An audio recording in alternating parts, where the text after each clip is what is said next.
లోకంలో ఎవరైనా యుద్ధం చేస్తుంటే భయపడతారు. ఆయన యుద్ధం చూసి శూర్పణఖ మోహించి.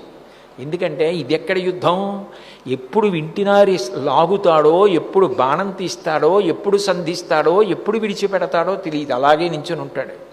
కానీ ఎదురుగుండా ఉన్న వాళ్ళు పడిపోతూ ఉండడాన్ని బట్టి తెలుస్తుంది. 14,000 మంది కరదూషణాదులతో యుద్ధం చేసినప్పుడు చూసింది శూర్పణఖ.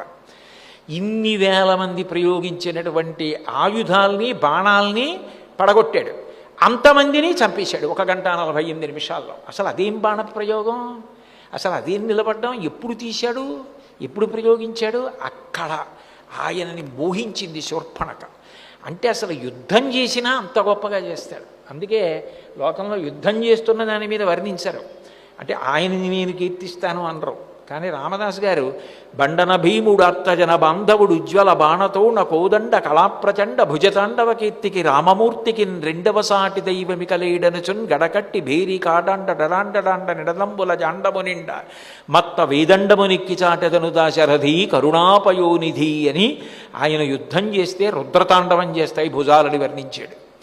అంతటి మహానుభావుడు. అందుకే ఆయన గుణముల చేత రఘువంశము, రఘువు యొక్క కీర్తి కూడా రాముడు పుట్టిన తర్వాత రాముడిగానే, రాముడి కథగానే మిగిలిపోయింది.